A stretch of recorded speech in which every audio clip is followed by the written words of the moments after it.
नमस्कार, मैं हूं आपके साथ अनुष्का और आप देख रहे हैं दैनिक क्राइम भारत न्यूज।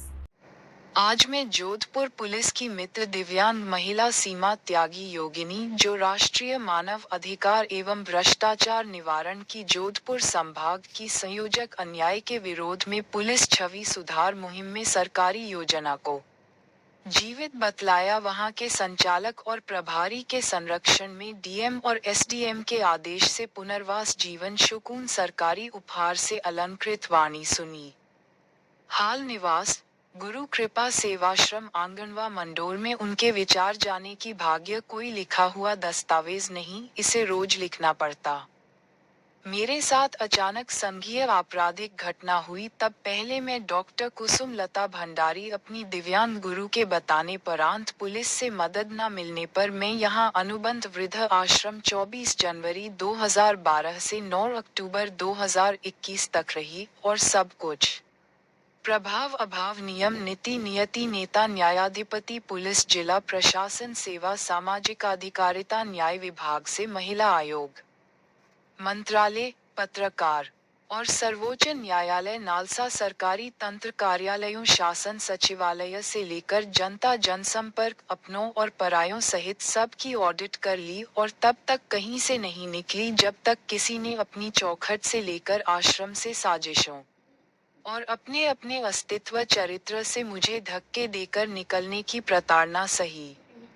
वहां मुझे पुलिस और जिला कलेक्टर ने भरपूर सहयोग दिया, और उपनिदेश समाज कल्याण न्याय विभाग जोधपुर ने मुझे नव निर्माण पुनर्वास जीवन में मुझे एसी वीर्य कन्या यानी परोपकारी पुत्रियों की ऑल इंडिया लेवल की परीक्षा, जिसमें कोई रिजर्वेशन की गुंजाइश नहीं वाली पद यानी सीए श्रृंखला में आज समस्त उच्च के न्यायाधिकारियों के ऑटोग्राफ सही हस्ताक्षर, एक यूनिक व्यक्तित्व की स्व व्यापार की नारी और दिव्यांग मां संगीत और आध्यात्मिक ज्ञान की विरासत पाए, और क्या चाहिए। लेखाकार सीमा त्यागी योगिनी 93522203083 गुरु कृपा गृह मंडोर जोधपुर। मुझे भी यह जानकर बहुत खुशी मिली, आप जैसी मातृशक्ति जो विकलांग दिव्यांग है, उसके बाद भी अपनी प्रतिभा को सामाजिक कार्य में, दीन दुखी बच्चों महिलाएं की सेवा में लगाकर आप बहुत पुण्य का काम कर रहा हूं। मैं धनपाल मीना, प्रदेश अध्यक्ष व राष्ट्रीय संगठन मंत्री, राष्ट्रीय मानव अधिकार एवं भ्रष्टाचार निवारण भारत संगठन भी मानव सेवा में लगाकर दीन दुखी लोगों की मदद करता है। आप इस संस्था में कब से जुड़े हो? मैं 6 दिसंबर 2000 से 2023 से 23 से मैं डीएम और एसडीएम साहब के ऑर्डर के द्वारा आई हूँ जी। यहाँ पे। और यहाँ कितने बच्चे? यहाँ है 200 बच्चे हैं, सभी मानसिक विमंडित बच्चे हैं। लड़के अलग हैं, लड़कियाँ अलग हैं। अच्छी। और जो सुशीला बोरा मैडम हैं, नेत्रहीन संस्थान की संचालिका, और यहाँ की जो प्रभारी हैं, वो बच्चों की बहुत अच्छी देखरेख करते हैं। आप विकलांग हो? मैं मस्कुलर डिस्ट्रोफी की दिव्यांग महिला हूँ, और अपनी दिव्यांगों के लिए आर्थिक समृद्धि और सामाजिक प्रतिष्ठा,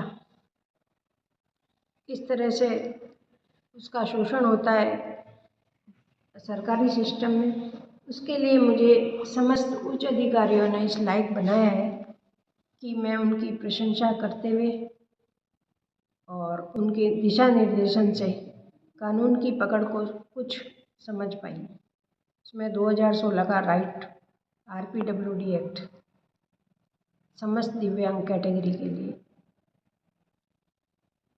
उनका अपना जो इस कानून को सरकारी तंत्र में जी अभी तक धरातल पे लाए नहीं है। जहाँ उनका स्वार्थ होता है, जहाँ उनकी पद और उनकी वेतन बढ़ता हो, वहाँ वो उसका दुरुपयोग कर सकते हैं, लेकिन दिव्यांगों के लिए उन्होंने दिव्यांग कानून का। आप सब समाज के लिए क्या संदेश है आपका? आप विकलांग होते हुए भी आप समाज को क्या संदेश देना चाहते हैं? मैं तो यही कहती हूँ कि अगर मैं शारीरिक विकलांग नहीं होती तो शायद सारी प्रतिभाएं दबी रहती और किसी भी कारण से परिस्थितियों में अगर परिवार से दूर हुई हूँ तो ये ईश्वर का संदेश है कि मुझे इस लायक बनाया है दिव्यांगों के लिए कि जो दिव्यांग बच्चों को नहीं संभालते उसमें ये सरकारी संस्था जो है गुरु कृपा मानसिक विमंदित गृह आंगनवा जोधपुर, ये सरकारी योजना में जीवित पाई है। इसमें किसी का शोषण नहीं होता है, चाहे बच्चा हो अथवा बच्ची हो, महिला हो।